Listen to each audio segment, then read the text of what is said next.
On the spot news media, we got the latest news. We don't care about the views, we just representing right. Put local news internationally every night. On the spot, wave that Jamaican flag from left to right. Let's get it right, y'all know the type. We ain't dealing with the hype. We make it take flight. Yeah man, my viewers and subscribers, what go on. A blessed and wonderful Wednesday morning to each and every person out there tuning into On The Spot News Media. Now, my peeps, I don't know how we do it over on this side each and every morning. We have to give thanks and praise to the Most High Creator for the preservation of life, because life is indeed the greatest. So in the morning, my peeps, I have a few stories to share with you, the regular members of Chan Public and also members of the diaspora. So please like the video, share the video, watch the entire vlog so you can get a full understanding and a better appreciation of everything we are going in Jamaica. So watch this now, my peeps, in the morning, yeah. The country's security forces have stated that they have managed to reduce active gangs in Jamaica by half in the past 2 years. So the co-chair of the interagency operations, that's Deputy Commissioner of Police Warren Clark, stated that at a meeting yesterday. So now we're going to hear from the Deputy Commissioner of Police Warren Clark, who heads the Constabulary Forces Strategic Operations portfolio, as he give us more in this report. Listen. Our country, Jamaica, has had this challenge over time for at least 40 years. We've had an issue with gang and guns, and although in the last 2 years we have caused 50% or so attrition to gangs, the remaining organizations still pose a significant challenge to our safety and security. We are reorganizing. You see, one of the things that needs to happen in our setting is that we always remain agile. We need to change. Criminals are well known to study the moves of the security forces. And once we're static, we're going to be hit. And so it's very, very important that we keep changing our strategies to remain effective in this kind of arena. So the Interagency Operations Forum was launched under the National Assault and Gangs Initiative with a mandate to intensify the state's assault on gangs. The forum is operated under the Jamaica Joint Task Force, which is led by the Jamaica Constabulary Force Specialized Operations and the Jamaica Defense Force Combat Support Battalion. The Interagency Operations Forum also includes representatives from the Major Organized Crime Division and the Anti-Corruption Agency. So the forum is intended to serve as a central point for planning, intelligence sharing, and operational coordination among the security forces in their efforts to dismantle criminal gangs that poses the greatest threat to national security. So, I could say all this new initiative I gonna come and go, because the Deputy Commissioner said, boy, them need to change up their strategy. They can't remain in a one place all the time, because criminal elements keep evolving over the years, and so too should the JCF and the JDF. I stand in agreement. Yeah, man. So watch this now, my peeps. 5 is presently charged and in the custody of the police following a multi-million-dollar fraud scheme targeting financial institutions in Jamaica, where some of us have our life savings. So the other day, I did a vlog about some scamming thing, and some persons are stating that, hey, them don't know and understand how people still fall for the same telephone scam. I had to reply under one of the comments to let that person know that, hey, and not just telephone scam, the money thing has evolved and get bigger over the past couple of years. Anyhow, you get a telephone scammer right now. One of them like a youngins, they are like a teenager or just a try a thing. The real scammer them step up them thing to a certain level. So the Counter-Terrorism and Organized Crime Investigation Branch, that CTAC, is presently investigating a massive fraud scheme that had targeted local financial institutions. So this follows the arrest and charge of 5 suspects in a multi-million-dollar racket that go on last week. So the 5 appeared in the Kingston and St. Andrew Parish Court yesterday, that's Tuesday. They were all remanded in custody until the 21st of November. That's their next court hearing. So investigators allege that one of the 5, a man identified as Steve Oakley, is the mastermind behind the racket. The police stated that since the start of the year, several financial institutions have been fleeced of more than $10 million. But in court on Tuesday, Dane Nicholson, who is the head of the anti-fraud committee of the Bankers Association, disclosed that the investigation is ongoing to determine the extent of the fraud and the number of institutions that had been defrauded. So it is alleged that over a 3-month period, the accused created fraudulent job letters and bank statements and applied for a number of loans and credit cards from the targeted financial institutions. The racket was uncovered by the National Commercial Bank in March of this year and an investigation launched. During a raid by CTAC detectives last week, the accused were captured at a house in Portmore, St. Catherine, and a number of illegal items seized. The cops stated that they seized several bank stamps, seals, pay slips, and credit cards in their operations. Boy, man, tell my peeps, the thing rough. So in yesterday evening's vlog, I made mention of the fact that the St. Catherine North Police detectives uncovered the body of this 23-year-old female presently on your screen, identified as Lisa Gay Cobre. She was found in a shallow grave in her community yesterday morning. She was reported missing from home since the 28th of September.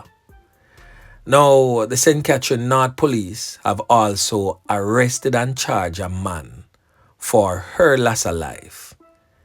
And that man is said to be a close family member that was raised in the same household as the now deceased female. It is stated that they saw him as a brother, as the now deceased female's mother didn't have a boy child. So now we're going to hear from the man in charge of the St. Catherine North Police Division, that's Superintendent Upton Nicholson, who weighed in and basically gave us more information as it relates to the deceased body that was found in the shallow grave. Then of course we're going to hear from the mother of the deceased. Boy, may I tell you, it's rough. Upton Nicholson, Superintendent of Police, Commanding Officer for the St. Catherine North Police Division. Yes, Mr. Nicholson, could you just shed some light on an incident, in the Glengau space here? Well, on Saturday, September 28, 2024, Lisa Gay Cobre was reported missing at the Glengau police station. The police took the necessary actions, which included searching areas that she frequently visited. She was not found despite efforts of the police and citizens over 9 days. On Monday, October 7, a man reported to the police in the St. Andrew North Division that the body of Lisa Gay was buried in a shallow grave near her home in Glengau, St. Catherine. On Tuesday, October 8, police from the St. Catherine North Division conducted a search of the area, and a body believed to be that of Lisa Gay was found in a ravine close to her house. The man who reported the matter to the police is a 20 years old farmer who reside in the same vicinity as Lisa Gay. At this time, the St. Catherine North Police is conducting the necessary investigation, and I can tell you that the man is in the custody of the police. Any relation with a person say that is the brother of the deceased? No biological relation, but they were raised by the same mother, same lady, raised both of them, but they have no biological relation based on what we have picked up so far.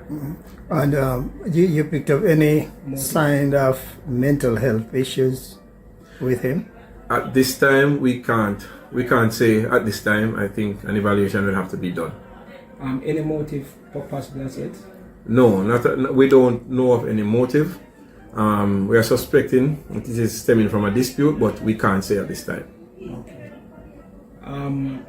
Was it based on, I know you said investigation, was she shot, chopped, or early stage? No, we can't say. We're talking about 9-10 days. The body was there, partially decomposed, so we can't determine at this time. So it has to be a postmortem? Yes, we'll have to wait until the postmortem is done. Or is investigation, you find person come giving the police any information? Well, no, the citizens in the community, they are shocked. They did not expect this to happen in their community, and they believe that it's a first. Most of them are saying it's the first time something like this is happening in their community, and they wish for it never to happen again. We were informed that the suspect has had a run-in with the law before for sexual offenses, and so he being back in the community, some citizens were wary of him, but as you can understand, persons cohabitating, things do happen, and we hope that if persons should see or hear anything, whether in their household or neighboring household, that they will just reach out to the police so we can intervene before it's too late. Him go to Cassava Primary School. I grew him probably my 10-year-old. And him leave, him come back. Same leave, him come back. He leave and him come back. What kind of person? What kind of work? He worked? Him like him do like a gardener work and them stuff there. Him like him with a kill pig and them way there. At the butcher shop out there by Lawrence Tavern. I went to town Saturday to get some things like what you see have on the stall there. And when I come back, I don't see my daughter because she always there from years to years so. And the boy up and down with me Saturday night, Sunday night, whole night. And wouldn't tell me Mr. Kirkside him kill my daughter and sleep all in my house with me. I'm like I have a spirit in me, Mr. Kirk, and I said to him, say, I wonder if I you and your friend they make up and take away baby and go kill baby. Him say, Bo, she talk with him all the while. Them take him for them brother. Cause I don't have any boy children, I don't have any son, I have 4 girls. Why may I tell my peeps, that one are rough. Now, condolences to the bereaved families of the young lady that lost her life under those type of circumstances. Jaja. Now, also in yesterday morning's vlog, I made mention of this criminal element presently on your screen identified as Michael Adams, said to be a resident from the community of Rima in the Kingston Western Police Division.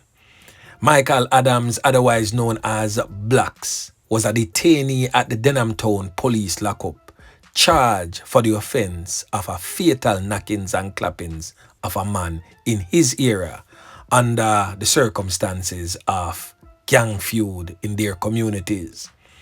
Now, he lost his life whilst in the custody of the police at the Kingston Public Hospital on Monday. Now, his spouse is questioning the circumstances under which he lost his life.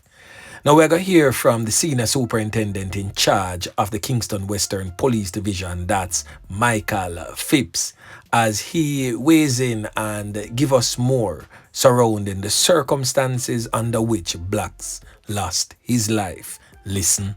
He was actually admitted to the Kingston Public Hospital after complaining of feeling ill, and we had a subsequent report from the doctor suggesting that he died somewhere around 12:20 a.m. on the 7th of October. October this year. He was actually charged with murder on the 11th of December 2023 and has been in custody since then. I don't get the letter Sunday and it has been late already. So I'm going to wait till Monday morning. But other police come in, go in there and then say, it's like I say, so a lady I see about Michael Adams and him say I must wait. Him come out and him say Michael Adams pass. I mean, take him pass, go away to the station there and they're supposed to pass. And he said to me, say him pass. I was saying, him can't pass God. We'll never see, never do him when he's coming.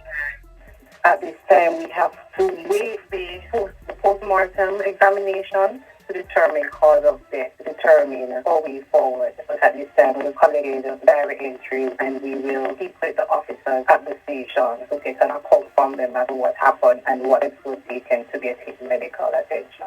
So the female that spoke right after the superintendent in charge of the Kingston Western Police Division, that is of his spouse, and the female that spoke thereafter is that of Kellyanne Gale, the chief investigating officer at Indicom. But what I found funny about what the senior superintendent stated, he stated that the now deceased man was charged with the fatal knockings and clappings of the man in December of 2023 and has been in custody since. Now I beg to differ, Mr. Superintendent, because that statement that you put out is basically discrediting the facts presented by On The Spot News Media. I did a vlog a little over 2 months ago reporting that the man was wanted for the crime, for the fatal knockings and clappings of Usher. Now with you stating that he has been in custody since the 11th of December has totally discredited what I put out on this platform. Now, for the regular members of Jan Public, because me know you pay keen attention to detail, And before anyone jump in the comment section and say, me know man, I be false news and the Spot News Media spread. Look on the screen. This was published by one of the nation's most reputable paper. May I talk about the Gleaner. Look specifically at the top, the publishing date. Published Sunday, August 11, 2024 at 3:21 p.m. Now read the caption. The police have charged 23-year-old carpenter with a December 2023 fatal knockings and clappings of Usher Morgan on Tuari Crescent and Tavares Crescent in Kingston. We are speaking about the very same man. Now the Observer published a similar article. Kingston man caught in Portland, charged with 2023 fatal knockings and clappings, whose name is at the very end of that article. The accused 23-year-old Michael Jr. Adams, otherwise called Michael Irons. Same person we are talking about. So when the superintendent come publicly now and I said that the man in custody from the 11th of December 2023, utter madness. When I know in a super, probably somebody give you wrong information and you never check it for yourself to see how factual it is. But what I can't do is allow anyone to discredit this platform who try its utmost best to present the facts at all times. Now, make we move on. So now, Mr. Superintendent, before you speak on any public forum, try your utmost best to check the information that is given to you for yourself before you speak publicly. Yeah, man. Now over there in the neighboring St. Andrew South Police Division, detectives attached to the Hunts Bay Police have arrested and charged two 19-year-old alleged criminal elements. Now, it has been alleged that the two engaged the police in a daring knockings and clappings shootout type of setting at the intersection of 4th Avenue and 1st Street in Newport West. We are talking about down a wharf. Yeah, man. The police stated that the incident took place on the 15th of August. Now, one of the 19-year-old has since been identified as Jaheim Webb, otherwise known as Home, and the other 19-year-old has since been identified as Tyrese Raymond. Both are said to be of Kingston 13 addresses. Now, they have been charged with 2 counts of knockings and clappings with intent, possession of a prohibited weapon, and using a firearm to commit a felony, and possession of unauthorized ammunition. The Hunts Bay Police allege that sometime around 10:30 p.m., Webb and Raymond committed a robbery along Lingus Road in St. Andrew. The police report stated that the vehicle in which they were traveling was spotted and the driver of that motor vehicle was signaled to stop. However, he reportedly disobeyed. It is said that they were pursued and the men allegedly opened gunfire at the police. The police stated that Webb and Raymond escaped, leaving behind the vehicle. So on Sunday, the 6th of October, an operation was carried out and both men were apprehended. They were charged after a question and answer session in the presence of their attorney on Monday. They await their court date. So my peeps, that. Say anyway, remember to like, share, subscribe to the channel. Stay tuned to On The Spot News Media as I continue to bring you fresh news and updates in subsequent newscasts. On The Spot News Media. Yeah, man.